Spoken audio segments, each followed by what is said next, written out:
My judges are ready? And the timers? Negative team? Yeah. And Justin? Yes. Right.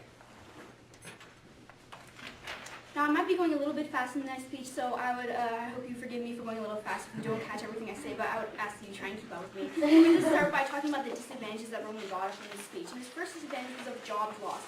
Jobs lost. Now, my first response to this is that investment increases jobs. Investment increases jobs. Now, when more investment is in the economy, this means that the economy will essentially grow. And when the economy grows, this means that more job opportunities will be presented. So because we increase investment, we do actually increase job opportunities. My second response is that we actually have evidence here that we increase jobs from the International Trade Union Confederation, November 2006. Quote, an FTT would increase economic growth and help create jobs, end quote. So this is actually a term that we do actually increase jobs under our plan.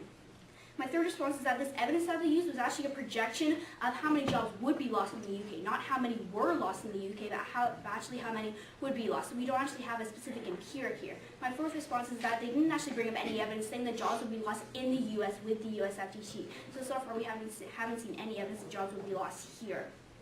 Now, he also talks about how the cost of the tax will fall on the people, and everyday people will have to pay the tax. My response to this is that only investors will have to pay this tax. Only the very rich, and this will not hurt long-term investors. Now, that's actually their second disadvantage of the investment cycle. And they talked about specifically long-term investment and short-term investment. Now, my first response is that we increase long-term investment, and the United States has actually admitted this. So we do increase long-term investment, do not stifle long-term investment.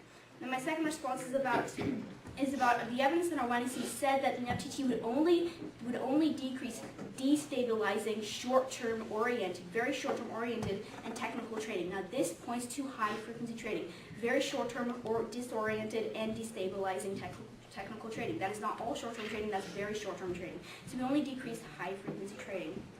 Moving down to the disadvantage 3 of efficiency impeded, and they basically talks about an increased cost of capital will hurt the economy. And my first response is insignificant. A 0.5% increase in the cost of capital was not enough to actually hurt the economy. This is enough to discourage high frequency trading, it's not actually enough to hurt the economy. And I have a piece of evidence here, and this is my second response, is that this is actually good. An increased cost of capital is good, from Dean Baker, PhD in economics, in March 2012.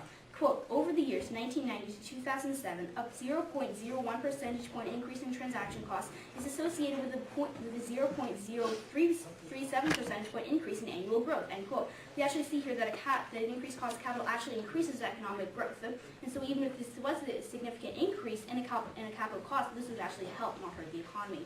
Disadvantage 4 was that volatility increased. Now, our response to this is that high frequency trading is decreased. Now, high frequency traders cause volatility, and therefore, by reducing high frequency traders in the market, this means that we will reduce volatility. They also talked about liquidity a little bit under this point. Now, my response to this is that there will be no decreased liquidity under our plan. All that will be happening is high frequency traders will switch to long-term investment. This means that money is just moving in the market. This means that no volatility, no liquidity will be decreased. If anything, liquidity will actually be increased under our plan because we encourage long-term investment. Let's move on to the one and large argument. So we talked about the fiscal crisis, about how the timeline is of 10 years. And our response to this is that it only gets worse. In Justin's piece of evidence, he said that this will only get worse. So over the 10 years that we are waiting, the problem gets worse. We need to act now and fix this problem now. We talked about how the Bolson's plan got a majority, so that does prove that it's a gridlock. Now our response to this is that it got rejected. This proves that the plan did get rejected because there was political gridlock, and they cannot decide on what to do. This proves that there is political gridlock in the current system.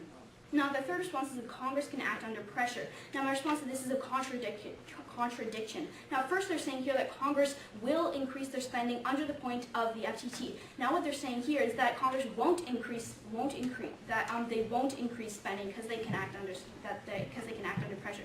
This is a contradiction by the negative team. They also talked about a double bind, and about the UK. Now, our response to this is that the London Stock, the argument here is that their evidence about the UK did not specifically say the London Stock Exchange. That means that their evidence is not specific to the UK. They're not specific to the piece of evidence that we were talking about. And my second response is that stocks are the majority of the market. So only taxing stocks is basically equivalent to taxing the whole market.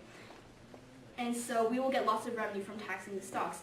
and they talked about how the new model failed, but the new model is successful because we can see this in the UK evidence that the new model was actually successful, and the 19th evidence is not specific to the London Stock Exchange. They said that giving the government revenue will give them a sense of security, but this is not true. There's still gridlock. And they also talked about how the UK, about how this will increase spending, but this was basically from lobbyist groups talking about this, and we can't actually trust this credible evidence. So for all these reasons, I would ask for an affirmative ballot.